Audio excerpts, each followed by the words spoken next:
प्रश्नावली 1.4 के कंसेप्ट में हम पढ़ेंगे परिमेय संख्या के दशमलव प्रसार के बारे में। इस प्रश्नावली में दशमलव प्रसार का ही चर्चा किया गया है। परिमेय संख्या का केवल और केवल परिमेय संख्या के दशमलव प्रसार के बारे में पूछा गया है कि यह जो संख्या दी हुई है उसका दशमलव प्रसार शांत होगा या अशांत। इसी पर आधारित क्वेश्चन है, बस उसी का हमको प्रैक्टिस करना है और उसका कंसेप्ट लेना है। सबसे पहले शांत दशमलव प्रसार के बारे में हम पढ़ेंगे।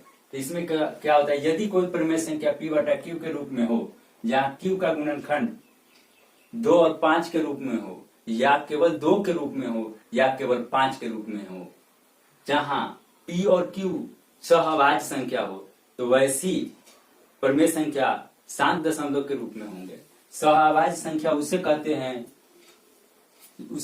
हैं जिसका मतलब 1 के बराबर हो जाए। देखिए, यह परिमेय संख्या सहअभाज्य संख्या के रूप में इसका p और q तब होगा जब 2 और 3 का मतलब 1 के बराबर है, क्योंकि यहाँ पे कॉमन फैक्टर कोई भी नहीं है, अर्थात 1 है कॉमन, इसलिए इसका मतलब 1 हो गया। यहाँ पे कॉमन फैक्टर केवल और केवल 1 है, अधिकतम कॉमन फैक्टर 1 है, इसलिए 5 और 7 का भी मतलब 1 के बराबर हो गया। और यहाँ पर भी 8 और 75 का भी कॉमन फैक्टर 1 है, इसलिए यहाँ भी मतलब 1 के बराबर होगा, इसलिए इसे सहअभाज्य संख्या कहते हैं।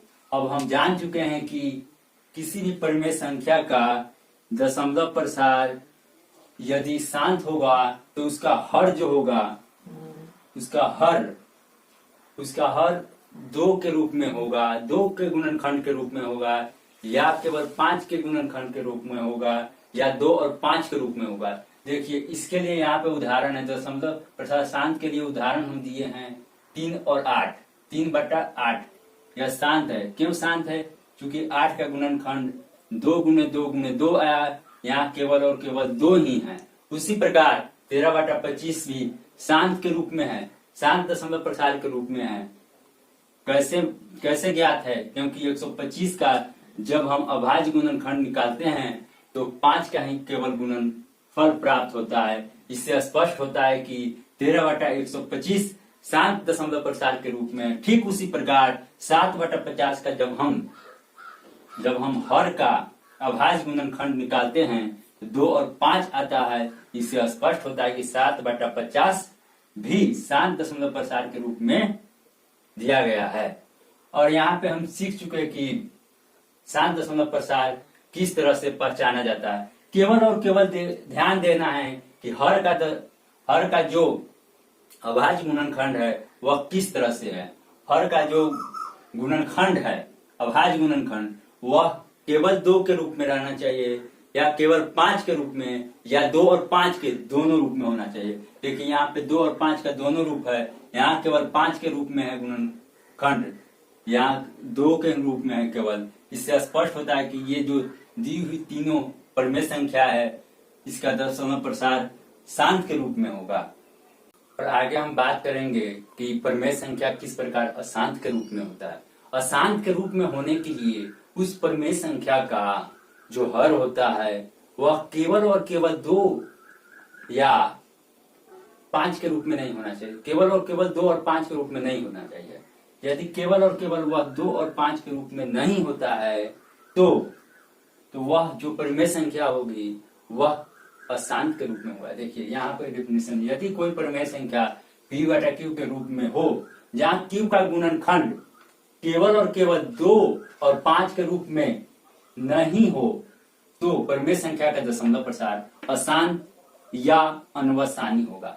अनवसानी, अशांत का दूसरा नाम अनवसानी होता है। अशांत का दूसरा नाम अनवसानी होता है। अब देखिए, दशमलव प्रसार अशांत के लिए हम उदाहरण आपको दे रहे हैं। 6 बटा 5, 6 बटा 15, इसमें देखिए 6 बटा 15 जब हम 15 का फैक्टर करते हैं तो 3 और 5 आता है। यहाँ केवल और केवल न 5 है और न 2 है, इसके साथ 3 सम्मिलित हो गया, जिससे स्पष्ट हो रहा है कि यह जो परिमेय संख्या है अशांत दशमलव प्रसार को ग्रहण करेगा। 5 और 6 में देखिए, 5 बटा 6 में देख लीजिए, यहाँ पर जो हर 6 है उसका जब हम अभाज्य गुणनखंड करते हैं तो 2 गुणे 3 आता है। यहाँ केवल और केवल 5 और 2 नहीं आया, 2 के साथ 3 आ गया, 3 सम्मिलित हो गया, 2 और 5 के अलावा यहाँ पे 2 है तो 2 के अलावा 3 सम्मिलित हो गया गुणनखंड के रूप में, जिससे स्पष्ट होता है कि 5/6 का दशमलव प्रसार अशांत का रूप ग्रहण करेगा। और एक और चीज हम सीखना चाह रहे हैं, कोई भी परिमेय संख्या यदि शांत है, कोई भी परिमेय संख्या यदि शांत है तो उसका हम दशमलव प्रसार के रूप में उसको कैसे हम कन्वर्ट करेंगे, दशमलव के रूप में हम उसे कैसे लिखेंगे यदि वह परिमेय संख्या शांत के रूप में है। सबसे पहले यहाँ पे देखिए और हम सिखा रहे हैं 3/8। 3/8 हमारे पास जो 8 है उसका जब हम फैक्टर करेंगे तो 2 गुणे 2 गुणे 2 अर्थात 2 के पावर 3 आएगा। फिर 3/2 के पावर 3, यहाँ पर क्योंकि 2 के पावर 3 आ गया, ध्यान से देखिएगा यहाँ पे 2 के पावर 3 आ गया, इसीलिए 5 के पावर 3 से गुना करेंगे। हमें एक ही बात दिमाग में रहनी चाहिए कि बाटा के रूप में हमको जीरो में कन्वर्ट करना है, अर्थात 10, 100, 1000, 10,000 इस तरह से हमें बाटा के रूप में कन्वर्ट करना पड़ता है, जिससे अंत में भाग देकर दशमलव के रूप में हम आते हैं। यहाँ पे देखिए एक बात और रफ में सीख लीजिए, एक बार 2 के साथ 5 जब गुना होता है तो 10 का निर्माण करता है। जब 2 के साथ 2 5 का गुना होता है तब 100 का निर्माण होता है।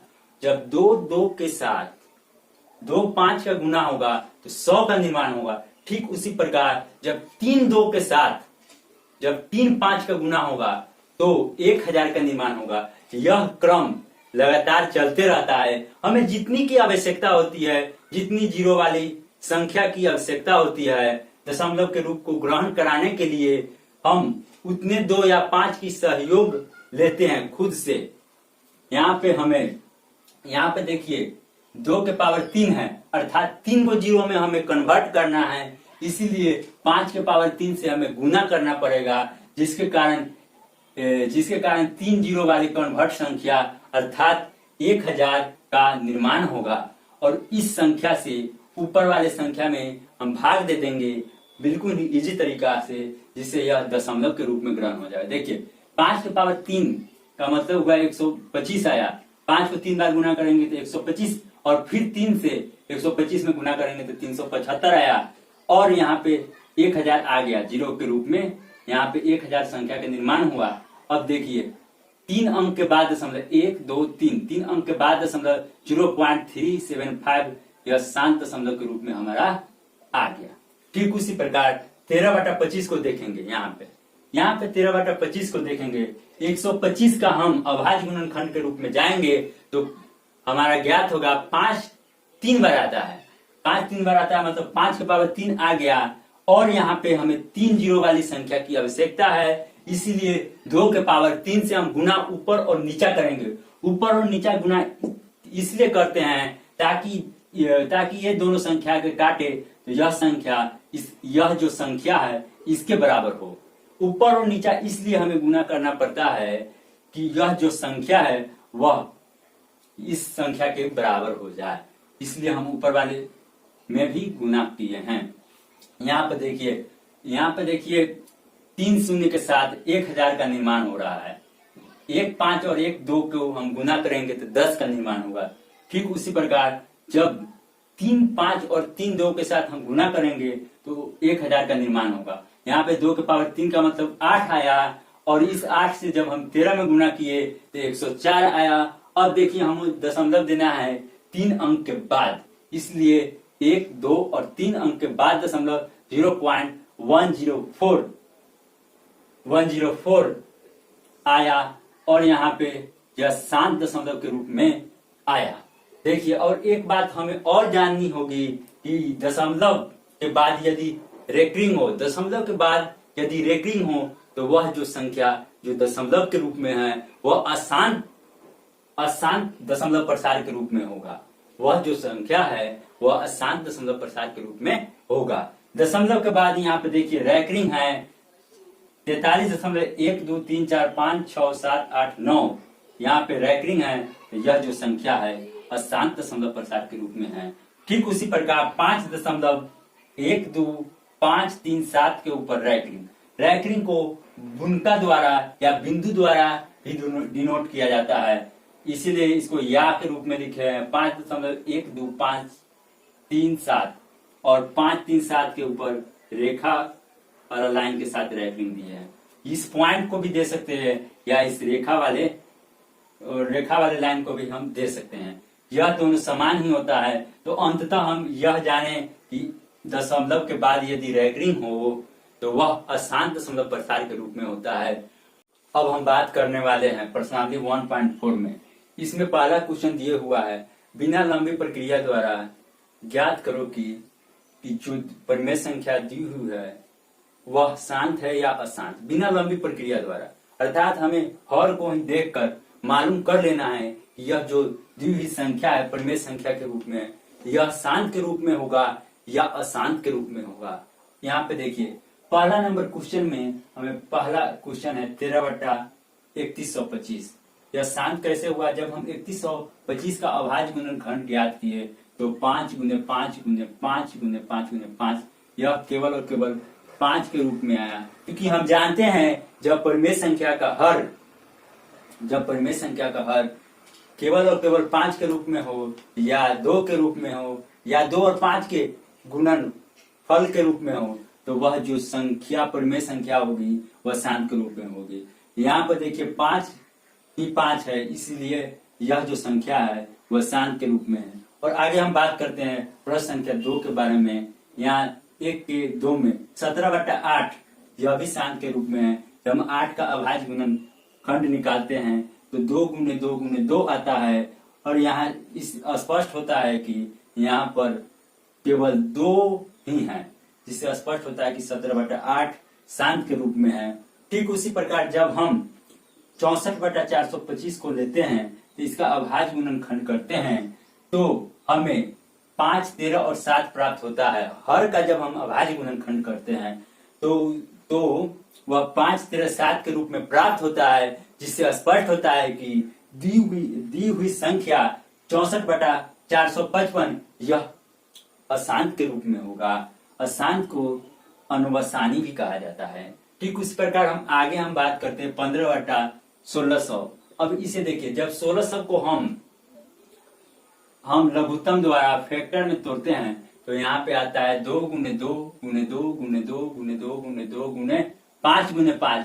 यहाँ पर देखिए केवल 5 और 2 ही दिखाई दे रहा है, इसके अलावा कोई भी संख्या नहीं है। इससे स्पष्ट होता है कि यह जो दी हुई संख्या है वह शांत के रूप में है। क्यों शांत के रूप में हुए? क्योंकि जब हम अभाज्य गुणनखंड निकालते हैं तो 2 और 5 के रूप में आया, जिससे स्पष्ट होता है कि यह जो संख्या है परिमेय संख्या वह शांत के रूप में है। और आगे हम बात करते हैं 29/343 के बारे में। जब हम 343 का अभाज्य गुणनखंड निकालते हैं तो 7 × 7 × 7 अर्थात 7 का क्यों ही है, तो 7 केवल यहाँ पे 7 ही 7 है, जिससे स्पष्ट होता है कि यह जो परिमेय संख्या है वह अशांत के रूप में है। अशांत के रूप में होने का कॉज यही है कि यह जो हर है उसका जब हम 10 द्वारा फैक्टर निकाले हैं तो वह 7 के गुणज में आया है। इससे स्पष्ट होता है कि यह जो दी हुई संख्या है 29/343 यह अशांत के रूप में है। और आगे हम बात करते हैं 23/25 को। जब हम 25 का फैक्टर तोड़ेंगे तो 5 × 5 आएगा। इससे स्पष्ट होता है कि यहाँ पर केवल 5 ही है और यह जो दी हुई संख्या है 23/25 यह शांत के रूप में है। और आगे हम बात करेंगे क्वेश्चन नंबर 7 के बारे में, क्वेश्चन नंबर 1 के 7 के बारे में। इसमें टोटल 10 क्वेश्चन है। क्वेश्चन नंबर 7 के बारे में बात करेंगे। जब 129/257 को हमको चेक करना रहता है कि शांत है या अशांत है, तो हम 257 का जब हम लेंगे अभाज्य गुणनखंड तो देखिए यहाँ पे ऐसे ही 7 आ गया, तो 5 का निर्माण होगा ही नहीं होगा, क्योंकि इकाई स्थान पर 5 रहता तो ना 5 का निर्माण होता है। तो यहाँ पर 5 का निर्माण होगा, 2 का निर्माण होने का संभावना ही नहीं है। क्यों नहीं संभावना है? क्योंकि इकाई स्थान 2 से विभाजित नहीं हो रहा है, इसलिए यह 2 से कटेगा ही नहीं। तो 2 और 5 का निर्माण नहीं होगा, जिससे स्पष्ट है कि यह अशांत के रूप में है। अब प्रश्न 8 में 1 के 8 में 6/15 देखिए, जब हम 15 का हम फैक्टर करते हैं, जब हम 15 का फैक्टर करते हैं तो 3 × 5 आता है। जब हम 15 का फैक्टर करते हैं तो 3 × 5 आता है। और इससे स्पष्ट होता है कि यह अशांत के रूप में है। देखिए यह स्पष्ट हो रहा है अशांत के रूप में है, लेकिन वास्तव में यह शांत है। वास्तव में शांत कैसे है? जब 15 से हम 6 में भाग देते हैं तो यहाँ पे कट गया, और यहाँ पे देखिए रिपीटेशन नहीं हो रहा है, 0.4 आ रहा है, मतलब 6/15 बराबर 0.4 आएगा। इससे स्पष्ट होता है कि यह शांत के रूप में है। यहाँ पे अपवाद हो जा रहा है, 6/15 के लिए अपवाद हो जा रहा है। इससे स्पष्ट होता है कि 6/15 शांत है। शांत क्यों है? जब हम 15 से 6 में भाग देते हैं तो 0.4 आता है।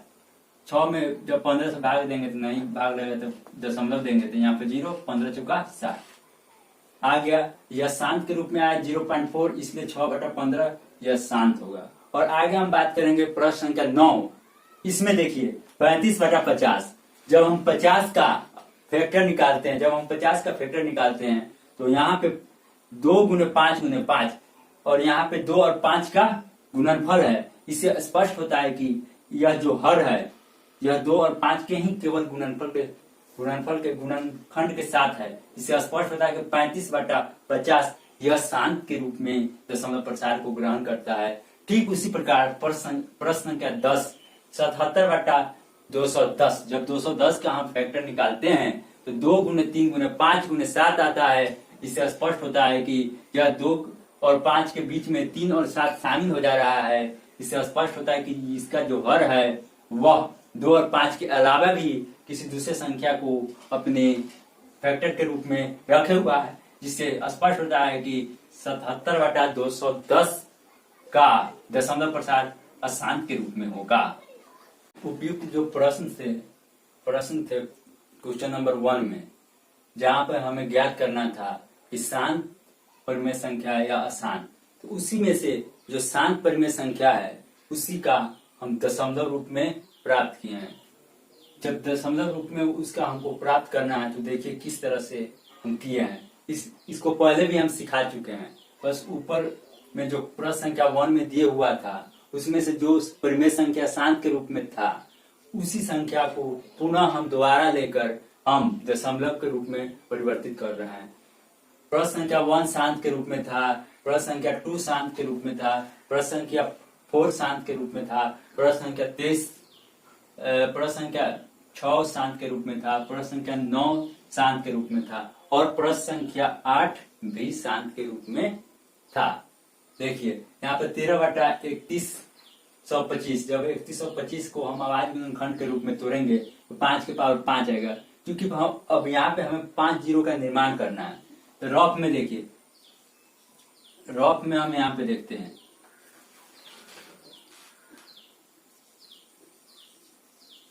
रफ में यहाँ पे देखते हैं 1 जीरो निर्माण के लिए 2 के साथ जब 5 को गुना करते थे 1 जीरो के निर्माण के लिए 1 2 और 1 5 की आवश्यकता होती है। ठीक उसी प्रकार 2 जीरो के निर्माण के लिए 2 5 और 2 2 की आवश्यकता होगी। ठीक उसी प्रकार 3 जीरो के लिए 3 2 और 3 5 की आवश्यकता होगी, 3 2 और 3 5 की आवश्यकता होगी। यह क्रम लगातार चलते रहेगा और हमें जितनी जीरो की आवश्यकता होगी, अंत में जीरो कहने का मतलब हुआ 10 100 1000 10,000 इस प्रकार, उसके बाद लाख। इसी प्रकार से हमें जीरो का निर्माण करना होता है, क्योंकि हर में हमें भाग देने के लिए यह करना पड़ता है। इसलिए यहाँ पे देखिए 5 के पावर 5 अर्थात 5 जीरो की आवश्यकता पड़ने वाला है, इसीलिए 2 के पावर 5 से ऊपर और नीचा गुना किए हैं। जब 2 के पावर 5 से नीचा हम गुना किए हैं तो नीचा 5 जीरो के साथ संख्या बना है, अर्थात इकाई दहाई सैकड़ा हजार 10 लाख 1 लाख का निर्माण हुआ है हर के रूप में। और इस 1 लाख को 416 में भाग देंगे तो 0.00416 आएगा, और यही हमारा आंसर शांत दशमलव के रूप में आया। ठीक उसी प्रकार प्रश्न संख्या 2 में हम बात करेंगे 17/8। 17/8 का जब हम 8 का अभाज्य गुणनखंड लेंगे तो 2 के पावर 3 आएगा, और यहाँ देखने से स्पष्ट होता है कि 3 जीरो की आवश्यकता है। जब 3 जीरो की आवश्यकता है तो 5 के पावर 3 से हम ऊपर नीचे गुना करेंगे। 5 के पावर 3 से जब ऊपर नीचे हम गुना किए तो ऊपर में 125 गुने 17 आया, 125 को जब 17 से गुना किए तो 2125 आया। यहाँ पे 3 जीरो का निर्माण कर चुके हैं और इस 3 जीरो से हम भाग दिए तो 0.3 अंक के बाद आएगा, मतलब 1 2 3, इसके बाद यहाँ पे दशमलव, यहाँ पे दशमलव, इसलिए 2.125 आंसर के रूप में है। और ठीक उसी प्रकार हम बात करते हैं क्वेश्चन नंबर 4 में 15/1600। जब हम 1600 का अभाज्य गुणनखंड के रूप में रफ में हम ज्ञात कर चुके हैं और उसे ही जब लिखे हैं तो 2 के पावर 6 गुने 5 के पावर 2 आया। देखिए यहाँ पे अधिक संख्या 2 की है, 2 की संख्या अधिक है, मतलब 2 5 से 4 ज्यादा है, मतलब 4 ज्यादा है, मतलब यहाँ पे 4 कम है। अधिकतम जीरो की संख्या 6 लाना पड़ेगा। क्यों 6 लाना पड़ेगा? क्योंकि 2 ज्यादा है, यहाँ पे पहले ही 2 ज्यादा दिया हुआ है, ज्यादा दिया हुआ है। 5 से 2 का जो पावर है ज्यादा है, कितना ज्यादा है? 4 ज्यादा है। जब 4 ज्यादा है तो 4 मेंटेन करने के लिए 5 के पावर 4 से हर में भी गुना करना पड़ेगा, 5 के पावर 4 से अंश में भी गुना करना पड़ेगा। तो यहाँ भी 5 के पावर 6 हो गया और 2 के पावर 6 तो है ही। इसी के साथ हर के रूप में 6 जीरो के साथ संख्या का निर्माण होगा। देखिए क्या कितनी संख्या का निर्माण होता है? इकाई, जहां सैकड़ा, हजार, 10,000, लाख, 10 लाख, 10 लाख संख्या का निर्माण हो रहा है। और जब 15 में 5 की पावर 4 अर्थात 625 से हम गुना करेंगे तो 9,375 आएगा। 9,375 को जब हम दशमलव के रूप में यहाँ पे 10 लाख से भाग देते हैं तो दशमलव हमको 2 2 4 6 अंक के बाद चाहिए। 1 2 3 4 हो गया, 2 और चाहिए, 2 संख्या नहीं है तो 0 बैठा देंगे 2, 0.00937 आंसर के रूप में प्राप्त होगा। और आगे चलते हैं 23/25। जब 23/25 में 25 का जब हम अभाज्य गुणनखंड करते हैं तो 25 अर्थात 5 के पावर 2 आता है। जब 5 के पावर 2 आया तो 2 के पावर 2 से हम ऊपर और नीचे गुना करेंगे। क्यों करेंगे? क्योंकि हमको 00 अर्थात 100 संख्या का आधार में निर्माण करना है, इसलिए 2 के पावर 2 से ऊपर गुना किए हैं और फिर नीचा भी गुना किए हैं। देखिए यहाँ पे 100 आ चुका और 23 में जब 2 दूनी 4 से गुना करेंगे तो 92 आएगा। फिर 92 में जब 100 से हम भाग देंगे तो 0.92 आंसर के रूप में होगा। ठीक उसी प्रकार प्रश्न संख्या 9 के बारे में हम बात करेंगे। 9 में दिया हुआ है 35/50। 35/50 में जब हम 50 का अभाज्य गुणनखंड रफ में ज्ञात कर चुके हैं और यहाँ पे लिखे हैं, पहले प्रश्न में हम कर चुके हैं, यहाँ पे लिखे हैं 2 गुने 5 के पावर 2। देखिए यहाँ पे जो पावर है, यहाँ पे जो पावर है 2 के पावर 1 है और यहाँ 5 के पावर 2 है, 5 के पावर 2 है, अर्थात जो 5 का जो पावर है वह 2 के पावर से 1 ज्यादा है। इसलिए इसे भी 2 के पावर 2 बनाने के लिए 2 से यहाँ गुना किए हैं। जब 2 से हर में गुना किए हैं तो 2 से अंश में भी गुना करना पड़ेगा। और इस प्रकार 35 में जब 2 से हम गुना करेंगे तो 70 आएगा। देखिए क्योंकि 5 के पावर 2 है इसलिए यहाँ पे अब फिर 2 के पावर 2 है, अर्थात 100 का निर्माण होगा, 00 का निर्माण होगा, 00 का निर्माण होगा, इसलिए यहाँ पे 100 लिख दिए। देखिए यहाँ पे 70/100 में 0 से 0 कैंसिल हो जाएगा, इसलिए 7/10 बचा। जब 7 में 10 से भाग दिए तो 0.4 आएगा। 0.1 अंक के बाद देना है, इसलिए 0.4 आया। ठीक उसी प्रकार बात करेंगे प्रश्न संख्या 8 में 6/15। जब हम 15 का अभाज्य गुणनखंड निकालेंगे 3 और 5 आया। क्योंकि यह तो होना चाहिए अशांत के रूप में, लेकिन देखिएगा यह शांत के रूप में प्राप्त होगा क्योंकि यह एक्सेप्शन वाले प्रश्न में आए हैं। इसीलिए जब 6 देखिए यहाँ पे 1 5 है अर्थात 1 ही जीरो का निर्माण होगा। 1 5 है तो 1 ही जीरो का निर्माण होगा और 2 5 रहते तो 2 जीरो का निर्माण होता। इसलिए यहाँ पे 1 5 है इसलिए 1 2 से ऊपर गुना किए हैं और 1 2 से नीचा गुना किए हैं। और यहाँ पे देखिए 6 गुने 2, यहाँ 3 से 3 दूनी 6, 2 मरतबे कट जाएगा और 2 गुने 2 अर्थात यहाँ पे 4 लिखेंगे और 5 दूनी 10, 1 5 और 1 2 से 10 का निर्माण होगा। तो 4 में जब 10 से हम भाग दिए तो 0.4 आंसर के रूप में आया, आंसर के रूप में आया। इससे और आपको कॉन्सेप्ट क्लियर हो गया होगा कि किस प्रकार शांत दशमलव परिवेश संख्या का हम दशमलव रूप में किस तरह से हम बदल कर हम आपको यहाँ पे दिखाए हैं और आशा करते हैं कि आपको और बेहतर पहले से समझ में आ गया होगा। अंतिम क्वेश्चन नंबर 3 में हम बात करेंगे जो दी हुई संख्या है वह किस रूप में, यदि दी हुई दशमलव प्रसार की संख्या को परिमेय संख्या लिखी जा सकती है, मतलब यह जो दी हुई संख्या है इसे परिमेय संख्या के रूप में हम लिख सकते हैं, तो इसका जो प्रसार है वह किस रूप में, शांत में है या अशांत में। देखिए क्वेश्चन नंबर 1 में है 43.1234567 यह शांत के रूप में, चूंकि रैकरिंग नहीं है इसलिए दशमलव प्रसार शांत के रूप में। इसके ऊपर रैकरिंग नहीं है, जब रैकरिंग नहीं है तो यह शांत के रूप में है। अब प्रश्न संख्या 2 में हम बात करते हैं 0.12 देखिए यहाँ पे ध्यान से देखना पड़ेगा 0.12 0.12 0.12 देखिए यहाँ ध्यान से 1 0 के बाद 1 2 फिर डबल 0 के बाद 1 2 फिर 3 0 के बाद 1 2 फिर 4 0 के बाद 1 2 यह क्रम लगातार रहेगा। इससे स्पष्ट होता है कि यह जो परिमेय संख्या है यह अशांत के रूप में है, क्योंकि इसका रिपीटेशन अनंत बार होगा, अर्थात इस पर रैकरिंग आएगा ही आएगा, रैकरिंग आएगा ही आएगा। मतलब कहने का मतलब यह है कि यह जो क्रमबद्ध है यह लगातार चलते रहेगा, जिसके कारण यह अशांत के रूप में है। क्वेश्चन नंबर 3 में हम बात करेंगे 43.1234567 और यहाँ पे रैकरिंग है। जब यहाँ पे रैकरिंग है तो यह जो संख्या है अशांत के रूप में है, क्योंकि 43.123456789 के ऊपर रैकरिंग आ गया, इसलिए यह जो संख्या है वह अशांत के रूप में है। आपको प्रश्नावली 1.2 पूरी तरह से समझ में